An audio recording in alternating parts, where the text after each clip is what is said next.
कोणाला ओळखतो ना हे कोणाला सौरभ इकडे नाही का? तो बांगलादेशी जन्म प्रमाणपत्र घोटाळा नागपूर जिल्ह्यात आणि नागपूर शहरात पण झालेला आहे. आज महापालिका आयुक्त, तहसीलदार, सगळे अधिकारी होते.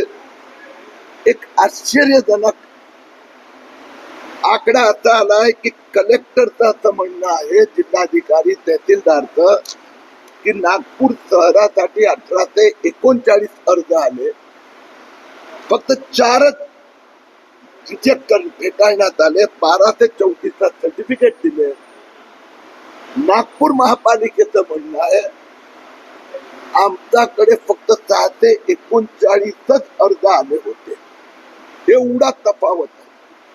मग उरलेले 50%, कारण की याच्यासाठी नागपूर महापालिकेने एक सर्टिफिकेट द्यावं लागतं. तहसीलदार म्हणतो 1234 लोकांना आम्ही आदेश दिले.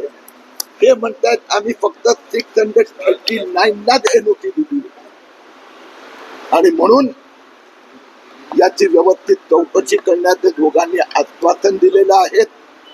सर, काय वाटतं, म्हणजे हे सगळे जर एनओसी दिलेली असेल तर हे कागदपत्र कुठून आले, बोगस कागदपत्र आले, कोणी केले, हे सगळं तपासावं लागेल. मोठ्या प्रमाणात महाराष्ट्रात 2,23,000 जे अर्ज आले, त्यातला 1,00,000 अर्जाचे डॉक्युमेंट फेक आहे, फोर्जरी आहे. आणि त्यात तहसीलदार कार्यालयात पण मोठ्या प्रमाणात भ्रष्टाचार झालेला आहे, फसवणूक झालेली आहे. म्हणून देवेंद्र फडणवीस सरकारने यांना स्थगिती दिली होती. आज मी पुसदला गेलो होतो, पुसदला पण आता गुन्हा दाखल करीत आहेत. आतापर्यंत महाराष्ट्रात 20 तहसीलमध्ये गुन्हे दाखल करण्यात आले आहेत. मला असं वाटतं की नागपूर तहसीलची पण ही स्थिती होणार आहे. आणि त्यामुळे याचा पुढच्यासाठी जे SOP स्टँडर्ड ऑपरेटिंग गाईडलाईन जे टाकण्यात आले आहेत, यात आता बांगलादेशीला मिळणार नाही. पण जे लाख बांगलादेशी घुसलेत त्या प्रत्येकांना पकडून बांगलादेश पाठवलं. सर, आता 1200 कागद जे तुम्ही म्हणताय, जे एनओसी जे मिळाले नाही असे आहे, त्यापैकी 600 कागदांना एनओसी नाहीये. कागदपत्र जर बनावत असेल तर त्याची चौकशी कशी केली जाणार आहे? पुढची प्रक्रिया काय असणार आहे? रद्द केली जाईल? आता 1234 लोकांना नागपूर तहसीलदारने आदेश दिले. नागपूर महापालिका म्हणते आम्ही 639लाच एनओसी दिली होती.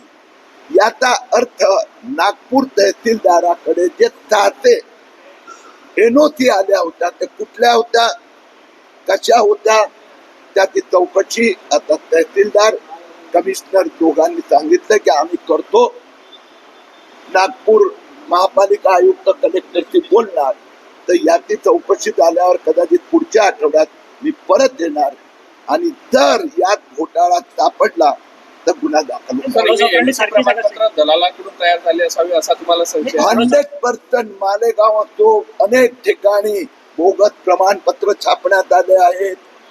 बोगस मृत्यू सर्टिफिकेट, म्हणजे मी तुम्हाला 30 वर्षाचा सुफियान मालेगावचा, तर मालेगावचा रजिस्ट्रार महापालिकेचा आणि मालेगावचा नायब तहसीलदार, या दोघांनी मिळून त्याला दिलं 1.5 लाख रुपयात डेथ सर्टिफिकेट दिलं, फेक डेथ सर्टिफिकेट. तर मोठ्या प्रमाणात ते झालेले आहेत. आता राज्य सरकारने SIT नेमली आहे. मी मुख्यमंत्र्यांना अपील केली आहे की ती SIT राज्य स्तरावर करावी, ज्याच्यामुळे जिथे जिथे घोटाळे झाले आहेत अधिकाऱ्याला पण सोडणार नाही. सगळीकडे सारखी वाटते का? सगळीकडे मोडस ऑपरेंडी कारण असं आहे की डिझाईन आहे. आता महाराष्ट्र आहे, या 2,23,000 अर्ज आले, त्यात आम्ही काढले 1,000हून अधिक, तर 54 गाव आहे. ह्या 54 पैकी 52 शहरं फक्त मराठवाडा आणि विदर्भात आहे. मग यांनी कॉन्सन्ट्रेट केलेलं आहे. तर या सगळ्यांची चौकशी होत आहे. आता नागपूरची हे पहिल्यांदा माझ्या हातात गेल्या आठवड्यात आकडे आले, आज ते कन्फर्म झालं, तर परत पुढच्या आठवड्यात याचा मी पाठपुरावा करणार. आणि जर गोंधळ असेल तर निश्चितपणे आम्हाला ATS किंवा पोलीसला इन्व्हॉल्व करावं. आता आज त्या दोघांनी मान्य केलं की तफावत आहे, मान्य केलंय. आता पुढच्या आठवड्यात कारण आता वर्किंग ते नाहीत राहिलंय. जो लॉ अँड ऑर्डर प्रॉब्लेम होत आहे त्याच्याशी असं काही लिंकअप लागतं असं तुम्हाला सत्विषन आहे का? पहिलं मी हे चित्त झालं की 12 ते 39 पैकी 6 ते NOC कुठून आले याचा पहिलं शोधायचा. महापालिकेने सांगितलं आम्ही 639 दिलेली आहे. ते 6 ते खरी आहे खोटी आहे कुठली आहे आकडा कुठला आहे हे पुढच्या आठवड्यात कारण की आता हा आठवडा संपला आहे हे हातात आल्यानंतर पुढची चौकशी. थँक्यू.